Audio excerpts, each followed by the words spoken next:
Olá, meu nome é Maria Esther, eu sou pedagoga formada pela Universidade de São Paulo, sou psicanalista e escritora. Eu escrevi o livro Meia Lua Quase Cheia, com o autor Manuel Filho. Ele foi publicado pela editora Volta e Meia e foi contemplado pela Lei Aldir Blanc através da Prefeitura de São Bernardo. Hoje eu tô aqui para falar com você, professor, coordenador, para você que trabalha com educação. Eu queria contar para você alguns aspectos desse livro que eu acho que podem ser trabalhados em sala de aula e que podem gerar um bom debate com pré-adolescentes e adolescentes. Bom, vamos lá. Esse livro ele fala sobre a história da Mariana, que é uma garota que começa o livro bem menina e ela tem uma história crescente rumo à adolescência dela, até que ela se torne uma jovem, né, durante a história. Essa adolescente, depois de ter uma perda repentina do pai dela, ela decide ir para a cidade onde o pai cresceu, uma cidade chamada Sobradina. E ela vai para lá conhecer como foi a vida desse pai quando ele era jovem também, conhecer as pessoas que o pai conheceu, os lugares por onde ele passou. E também ela vai em busca da família paterna dela. Toda essa história gera nela um grande sentimento de pertencimento, uma curiosidade em relação ao mundo.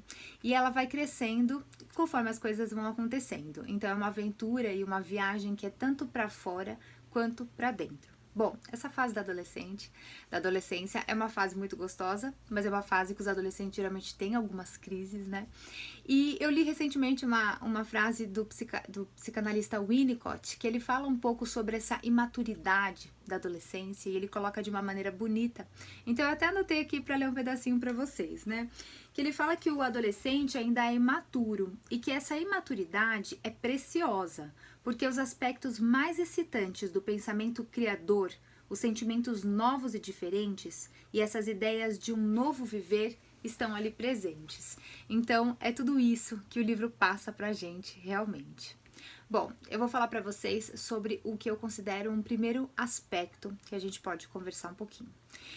Todo esse crescimento que eu tô contando para vocês da Mariana, ele acontece a partir dos vínculos que ela tem. E eu gostaria de citar, em primeiro lugar, a relação que ela tem com a mãe dela, Eleonora. No começo do livro, a Mariana ela tem uma relação muito próxima da mãe, uma relação especular. Ela se enxerga na mãe, ela se reconhece na mãe e se aconchega. É o porto seguro dela. Conforme a história vai acontecendo, a Mariana conhece novas pessoas, novos lugares e isso vai trazendo nela novas posições em relação à vida, novas dúvidas, novos questionamentos, desejos que ela tem. E ela tem uma certa crise com a mãe dela, até que a mãe dela possa reconhecer essa garota que ela está se tornando. Tem uma cena sobre a fantasia do baile, que eu não vou contar aqui para vocês, mas que fala um pouco isso, sobre a mãe conseguir enxergar quem é Mariana de fato, né? E esse é um aspecto interessante porque realmente acontece na adolescência, né? Durante a adolescência, os jovens eles vão conhecer um mundo novo, um mundo maior, eles vão se aventurar por aí. E quando eles chegam em casa, nem sempre esse é o mundo que os pais apresentaram para esse jovem, né? Então a gente tem um conflito, né? Como conciliar esses dois mundos? E esse livro mostra de uma maneira leve e bacana uma maneira de poder sustentar uma relação aberta, sustentar um diálogo para que esse crescimento seja feito de uma maneira mais produtiva em família. O segundo aspecto que eu queria contar para vocês diz respeito a como a gente pensar nas novas configurações familiares. Então eu vou ler um trechinho do livro para a gente poder conversar melhor. Eu tô lendo, é um diálogo, tá? Entre Mariana e a amiga dela, Beatriz. Bom, vamos lá. A Mariana começa dizendo: aqueles problemas de adultos quando os pais se separam. Aí a Beatriz fala, né? Ai, e como eu sei? Ninguém explica nada direito, clima horrível, brigas. Mariana responde: e os filhos ficam muito tristes. Nem sempre aceitam que os pais comecem uma vida nova. Eu me senti exatamente assim, confessou Beatriz. Eu sei, quando seus pais se separaram, recordou-se Mariana. Sim, eu achava que minha família havia sido destruída, mas depois eu percebi que eles estavam mais felizes separados. O clima em casa melhorou e eu melhorei também. Você se dá bem com a tia Estela, sua madrasta. Agora sim, mas no começo eu morria de ciúmes. Ainda bem que vocês superaram isso. Mas cada pessoa tem a sua história, cada família é diferente. Nem todos superam bem, ficam mágoas e desavenças. Bom, esse é um pedacinho aqui, é um trechinho da conversa entre as amigas, em que elas estão falando sobre situações familiares. E esse livro ele também aborda esse assunto. Bom, hoje em dia a gente tem novas configurações, né? A gente tem famílias que os filhos são criados pela mãe ou que são criados apenas pelo pai. Tem famílias que as avós que ajudam muito. A gente tem famílias homoafetivas, famílias de pais separados que já tinham outros filhos e que agora trazem esses filhos para o novo casamento e essas crianças vão conviver juntas como irmãos. Então a gente tem uma série de possibilidades. E esse livro ele vai falar um pouquinho sobre os conflitos que podem existir, como existem em todas as famílias, mas também sobre a potência desse encontro com o outro. O que a gente pode fazer de melhor nesse encontro e como que a gente pode buscar a nossa melhor versão para poder viver bem. O terceiro aspecto que eu queria contar para vocês é porque esse livro ele fala um pouco sobre a diferença de viver numa cidade grande e de viver numa cidade menor ou uma cidade rural, mais próxima do campo. A Mariana, quando ela vai para Sobradina, que foi a cidade onde o pai dela nasceu, ela tem a possibilidade de viver essa experiência de uma cidade mais próxima do campo, onde ela tem a possibilidade de fazer trilha na mata, de andar por estradas de terra, de nadar na lagoa, de caminhar ao ar livre, de pegar ônibus. Então, nem sempre os jovens têm essas possibilidades na cidade grande, né? Onde a gente muitas vezes não tem tanta segurança. E também, além disso, a gente tem uma relação diferente com o tempo na cidade grande. Hoje em dia, os jovens, principalmente, eles estão o tempo inteiro na frente das telas. Às vezes, eles nem param para olhar ao redor e ver o que está acontecendo. Então, a gente vive numa emergência, numa relação com o tempo que é de urgência, que é do ter que. E muitas vezes a gente não para se relacionar com a cidade, viver a cidade de uma forma diferente. Então esse livro ele propõe um olhar diferente em relação a isso. Eu vou ler um trechinho para exemplificar o que eu estou falando. Nossa, que delícia essa brisa no rosto, comentou Mariana. Sim, acho que é um bom presságio, brincou Bia. Depois de atravessarem as avenidas do centro, o asfalto das ruas foi se tornando esburacado até que surgiu uma estrada de terra. Havia poucos postes de luz, porém a noite estava enluarada. Assim que chegaram, avistaram um local a céu aberto, cheio de jovens e tochas de madeira que cintilavam ao longo do terreno.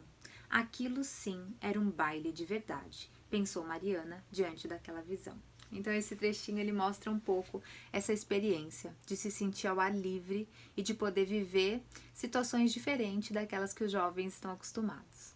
Bom, um quarto aspecto que eu queria falar um pouco do livro é em relação ao que hoje em dia na nossa sociedade virou até um certo paradoxo, tem uma certa contraposição entre o que é velho e o que é novo, entre o que é antigo e o que é moderno.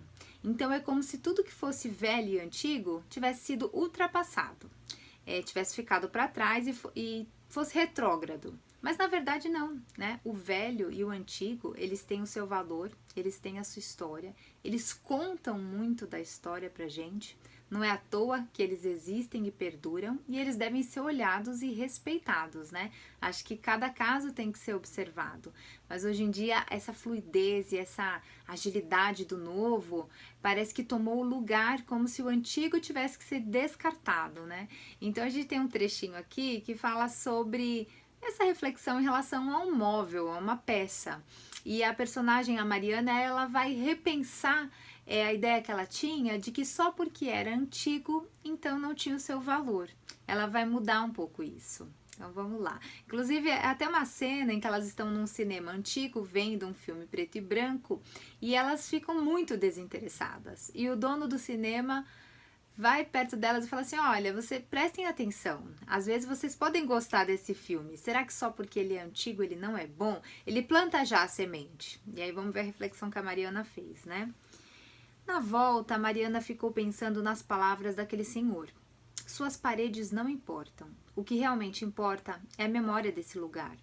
Ela percebeu que aquela era uma verdade. As coisas eram mais importantes pelo seu valor do que pela aparência. Sua mãe dizia isso em outras palavras, quando se negava a jogar fora uma mesa de centro cheia de flores talhadas na madeira.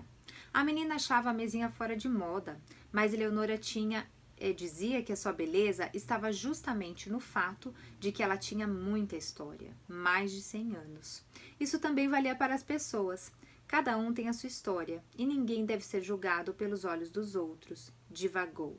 Naquele instante, a garota conseguiu reconhecer a graciosidade da mesa da mãe. Então aqui ela fala um pouco sobre isso, né? Que antes ela descartava um móvel simplesmente porque ele era antigo e depois ela conseguiu reconhecer o valor que o antigo também tem. A tradição também guarda coisas importantes. E esse livro, ele planta essa dúvida para a gente poder pensar nisso e não ver isso como um paradoxo ou como uma contradição, né? A gente não precisa ter o velho contra o novo. A gente pode acolher tudo isso, que é isso que faz a nossa história, é isso que faz a sociedade. Inclusive a gente poder olhar para trás, a gente poder olhar para o passado. A história nos traz isso. O quanto é importante a gente olhar para trás, para a gente se pensar agora e para a gente pensar no nosso futuro também.